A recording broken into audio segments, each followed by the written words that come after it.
Richard Dawson, a man who carried sacrifice in his bones, love in his heart, and dignity in his soul. For 78 long years, Richard lived a simple life. He wasn't rich. He wasn't famous. But he was a man of honor, the kind of man the world rarely remembers, yet whose story can shake the conscience of anyone who listens. Richard had once been a steel worker. Every morning, before the sun had even touched the rooftops, he would tie his old boots, grab his lunchbox, and walk down the narrow road to the factory. Inside those tall iron gates, he bent his back to heavy machines. He wiped sweat from his brow as sparks flew around him, and he bore the weight of labor most men would run from. Why'd he do it? Because of Michael and Anna, his son and daughter, his pride, his reason for enduring pain. Richard wore patched shirts so they could wear clean ones. He ate bread with salt so they could enjoy warm meals. He walked in the rain so they could sit dry inside classrooms. Every choice, every sacrifice, every wound on his hand, it was all for them. And when, after 40 years of labor, Richard finally managed to build a small home of his own, he told his wife Mary, with tears in his eyes, "It's not a palace, my love, but is our castle. Every brick carries my blood. Every wall carries our hope." Mary had smiled that day, her tired hands resting over his. And for years, their laughter filled those rooms. But time is cruel. Mary grew ill, and soon she was gone. Richard buried his sorrow in silence. He spoke to her photograph every morning. He watered her roses every evening. And though the bed felt empty, he told himself, "I still have Michael. I still have Anna. I'm not alone." He believed his children would carry his name with pride. He believed they would protect him in his old age. But Richard was wrong, very wrong, because the very children he had sacrificed his life for were the same ones who would shatter his heart into pieces.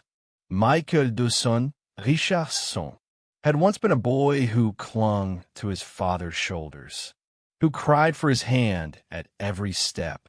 Now he was a businessman, sharp suit, loud voice, and a hunger for more. Anna, Richard's daughter, once the little girl who braided her hair while her father told her stories at night, was now a mother of two, living under the influence of her husband, who saw Richard not as family, but as a burden. The change was slow. At first, they only visited less often. Then, when they came, their eyes were always on their phones. Dinner became silent. Their patience became short. And Richard's words, once valued, were now brushed aside like dust on old furniture. One evening, Richard sat at the table with them. He had cooked their favorite stew, Mary's recipe. He waited, hoping it would bring back some warmth. But as he placed the bowls, Michael barely looked up. Anna scrolled through her phone. The smell of home-cooked food filled the air, but the room stayed cold. Finally, Michael spoke. "Dad, we've been talking. This house, it's too big for you. You're old now. You shouldn't live alone." Richard froze. "This house," he whispered, "this is my life's work. I built it for your mother, for you too." Anna's husband leaned back in his chair, smirking. "Exactly, Father. You built it. But now it should serve the family. You should think of the future. Our future." Richard's hands shook as he gripped his spoon. "My future is here, in these walls, with your mother's memory. Why would you take that away from me?" Michael sighed, as if bored. "Because, Dad, you don't understand. Property has value. We can sell this place, buy something modern. You can move into a nursing home. They'll take care of you there." Richard's heart pounded. He searched Anna's eyes for support, but she looked away. She said nothing. That silence cut deeper than any word. Days passed, but the pressure grew. Michael and Anna returned again and again, pushing the same idea. Richard resisted, but his children's greed grew bolder. Until one fateful afternoon, Richard returned from the market, his old bag of groceries swinging by his side, only to find strangers at his gate. Movers, carrying boxes. His boxes. Inside, Michael stood with papers in his hand. Anna was beside him. They didn't look ashamed. They looked victorious. "Dad," Michael said, his tone sharp, "we've taken care of the paperwork. The house is in our name now. It's done." Richard's heart stopped. His groceries slipped to the ground, apples rolling across the floor. You forged my name?" Anna looked down, her voice soft but cold. "It's better this way. You'll be safer in a home." Richard staggered forward, his eyes wet. "This is my home. I built it with my hands. Your mother's laughter still lives in these walls. How can you throw me out like garbage?" But Michael turned away, his voice void of emotion. "Times change, Dad. You should too." Neighbors gathered at the fence, whispering in disbelief. No one dared to step inside. They only watched. As Richard Dawson, 78 years old, was pushed out of the very house he had built with his life's blood. That night, Richard carried nothing but a small bag, a family photo, and the crushing weight of betrayal. He found a small, damp room on the edge of town. The walls smelled of mold. The bed creaked. The window barely opened. But the silence was louder than any noise he had ever known. Richard ate stale bread alone. He stared at the photo of Mary, whispering, "I'm sorry, my love. I failed. I failed to protect what we built." Nights stretched long. Memories haunted him. The day he carried Michael on his shoulders. The nights he sang Anna to sleep. Had all those years meant nothing? But just when Richard thought the world had forgotten him, fate sent him a visitor. The days that followed were some of the darkest Richard had ever known. His new room was nothing more than 4 cracked walls, a broken chair, and a bed that creaked with every movement. Rainwater leaked through the ceiling. The cold air of the night pressed against his bones. But none of that hurt as much as the silence. For a man who once lived in a home filled with laughter, the emptiness was unbearable. He would sit for hours staring at the picture of Mary, his trembling fingers tracing her smile.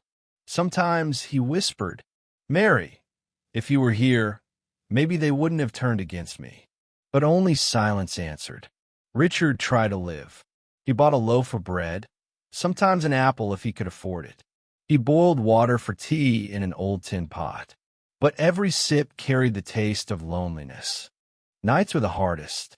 He would hear the sound of other families in nearby rooms. Children laughing, mothers calling them to dinner. And he would close his eyes, remembering when Michael and Anna were young, when they too laughed in his house, when he was their hero. Tears often wet his pillow before he finally slept. But Richard was not a man who gave up easily. Even in his sorrow, he whispered to himself, "I survived the factory. I survived life's storms. I will survive this too." Yet deep inside, a question gnawed at him. Was this survival, or was it simply waiting to die? Music softens, leaving space for hope. And then, just when Richard felt invisible to the world, fate sent him a stranger who would change everything. One cold morning, Richard struggled to carry a bag of groceries up the narrow stairs to his room. His hands trembled, the bag tore, and apples rolled across the floor. Before he could bend down, a voice spoke. "Here, sir, let me help you." Richard looked up. A young man, no older than 30, bent to gather the fallen apples. His smile was warm, his eyes kind. "My name's Daniel," he said, handing the bag back. "I just moved into the building across the hall." Richard nodded politely. "Thank you, son. I'm Richard." From that day, Daniel often greeted Richard, sometimes with a smile, sometimes with a knock on the door, carrying a plate of warm food. Slowly, the walls of silence around Richard began to crack. One evening, Richard invited Daniel in for tea. As they sat together, Daniel asked gently, "Mr. Dawson, if you don't mind me asking, why do you live here alone? Don't you have family?" Richard's hands trembled as he set down his cup. His voice cracked. "I gave my life to my children, but when I became old, they took everything, even my home." Daniel's smile faded. "Everything?" Richard nodded. "They forged papers, took my house. They call me a burden. Now, I have nothing." Daniel sat in silence for a moment, his jaw tightening. Then he said firmly, "Mr. Dawson, you may feel alone, but you're not powerless. The law can protect you. If they stole your home, we can fight." Richard's eyes widened. "Fight? No, I cannot. They are my children. How can a father fight against his own blood?" Daniel leaned forward. "This isn't about revenge. This is about justice, about dignity. If you don't fight, they'll keep believing they can hurt you without consequence." For the first time in months, Richard felt something stir inside him. A flicker of hope, a spark of courage. Perhaps it was time to fight. Daniel was not just a kind neighbor. He was a lawyer, young, sharp, and unafraid of a challenge. And when he heard Richard's story, something inside him stirred. He had seen injustice before, but this betrayal by one's own children, it shook him. The next morning, Daniel knocked on Richard's door with a folder in his hand. "Mr. Dawson," he said, "I need to see the documents your son used to take the house. Do you still have any copies?" Richard's eyes dropped. I don't know. They took most papers, but maybe in my old briefcase." Together, they searched. Inside an old leather case, hidden beneath clothes, they found crumpled copies of the house deed, some utility bills, and Mary's death certificate. Daniel spread them out across the table, his eyes narrowing. "Look here," he said, tapping his signature line. "This isn't your handwriting, is it?" Richard leaned forward, adjusting his glasses. "No, I never signed that. I would never sign my house away." Daniel's voice hardened. "Then this is forgery, and forgery is a crime." Richard's hands trembled. He whispered, "But they are my children." Daniel looked straight into his eyes. "And you are their father. But being a parent doesn't mean surrendering your dignity. This house was your life's work. If they stole it, the law will return it to you." For a moment, silence filled the room. Then Richard closed his eyes, took a deep breath, and nodded slowly. "All right, Daniel. If this is not revenge, if this is justice, then let's fight." The following weeks were filled with preparation. Daniel gathered neighbors who had witnessed Richard being thrown out. He spoke to shopkeepers who remembered Richard paying bills in his own name. He collected every scrap of evidence, receipts, old letters, even photographs of Richard working on the house with his wife. Each piece told the same story. The house was Richard's. His life's blood was in those bricks. But Michael and Anna had been greedy. They had stolen, deceived, and forged. Daniel worked late nights. Papers scattered across his desk, while Richard often sat quietly in the corner, watching him with a mixture of gratitude and disbelief. "Why are you helping me so much?" Richard asked one evening. Daniel paused, then smiled softly. "Because I saw my own father in you. He too worked his whole life for us. If I ever treated him the way your children treated you, I would never forgive myself." Richard's eyes welled with tears. For the first time in a long time, he felt seen. He felt valued. And with Daniel by his side, he felt ready to face his children in the place where truth could no longer be hidden. The courtroom, the day of the hearing arrived. Richard wore his best suit, the same old gray one he had saved for weddings and funerals. It was worn, a little loose, but it carried dignity. Beside him walked Daniel, sharp and confident, his briefcase filled with evidence. Richard's hands trembled as he entered the courtroom, but Daniel whispered, Stand tall, Mr. Dawson. This is your fight, but you are not alone. At the other end sat Michael and Anna. Michael wore an expensive suit, his chin raised in arrogance. Anna avoided her father's eyes. Her husband whispered in her ear, smirking as though victory was already theirs. The judge entered. Everyone rose. The battle for truth had begun. Daniel stood first, his voice clear and steady. Your Honor, this case is simple. My client, Mr. Richard Dawson, worked for 40 years to build his home. He never sold it, never gave it away. Yet his children claim ownership through documents that were forged. We will prove this beyond doubt. Michael's lawyer smirked. Your Honor, these claims are emotional, not legal. The documents are valid. Mr. Dawson is an old man, perhaps confused. He probably doesn't remember signing. Richard clenched his fists, his jaw tight. Confused? He remembered every nail, every brick, every tear that went into that house. Daniel called the first witness. A neighbor, Mrs. Jenkins, stepped forward. I saw Richard crying the day his children threw him out. He begged to stay. This was his home. Everyone in the street knows it. Then came the shopkeeper. I delivered bills in Richard's name for decades. He always paid. This house was his, no question. Daniel placed documents on the table. Utility bills, tax receipts, photographs. Piece by piece, the puzzle formed. Finally, he placed the deed with the forged signature before the judge. Your Honor, compare this with Richard's authentic signature. The difference is clear. The judge leaned forward, examining carefully. His brow furrowed. Michael rose in anger. This is nonsense. He's old. He doesn't know what he's saying. That house is ours by right. The judge's gavel struck. Silence. This is a court of law. Then Daniel calmly asked, Mr. Michael Dawson, tell us if this house is truly yours. Why did you move your father into a rented room on the outskirts of town? Why was he found with nothing but a bag of clothes? Michael stuttered, his face red. That was his choice. But the court had already seen enough. Richard sat silently through it all, his heart pounding, his eyes fixed on the judge. This was not just about bricks and walls. It was about dignity.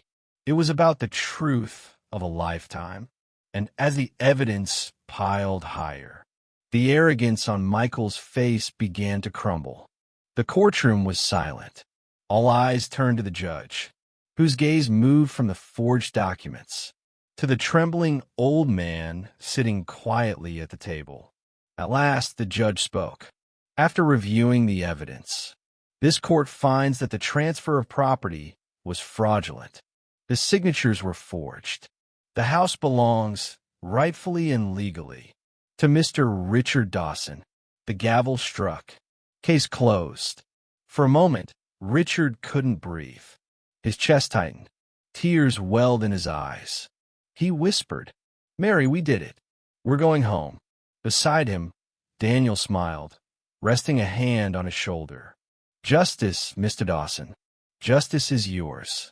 Michael shot up from his seat, his face red with rage. This is unfair. He's just an old man.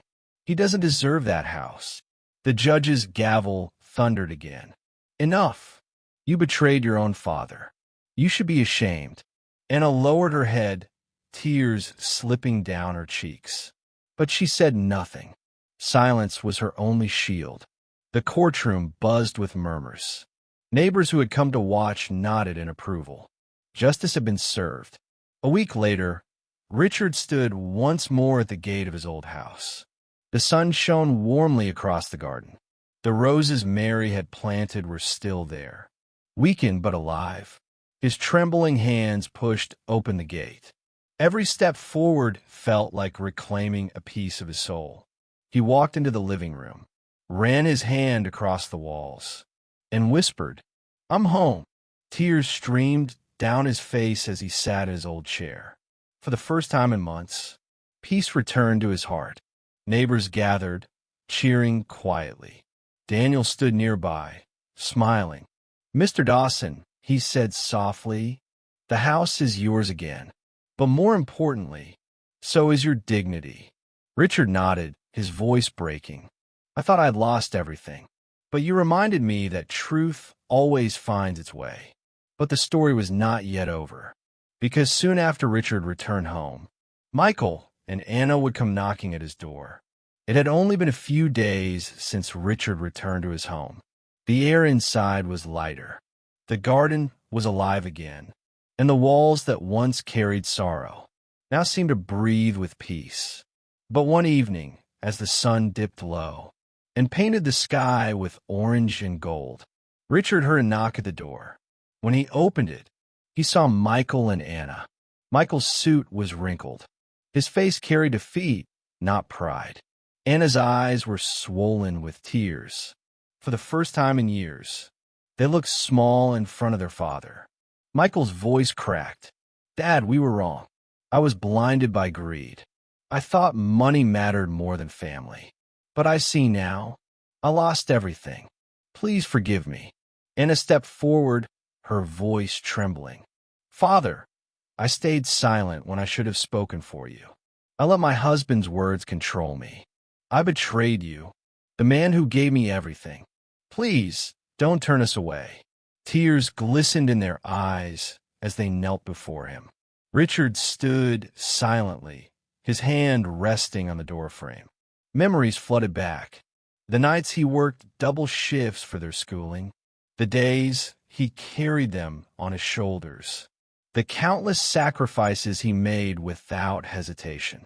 For a long moment, he said nothing. Only the sound of the evening wind filled the air. Finally, he spoke. "I am your father. My love for you will never die.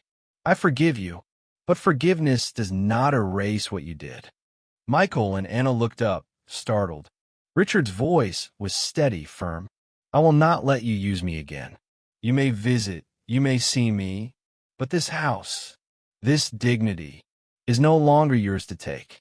Respect is earned, and you must earn it again." Michael lowered his head, ashamed. Anna sobbed quietly. They both understood. This time, their father's strength could not be broken. Richard turned back into his home, closing the door gently but firmly. He walked to Mary's picture, set it back on the shelf, and whispered, "We did it, my love. We kept our home. We kept our dignity." He sat in his chair, the evening sun warming his face. As Daniel arrived with a smile, neighbors waved from outside, their respect shining brighter than ever. Richard was no longer just an old man. He was a symbol, a reminder that even when the world turns cruel, truth and justice will always rise. Never forget the hands that raised you. For one day, the same hands you abandoned may be the very hands you need.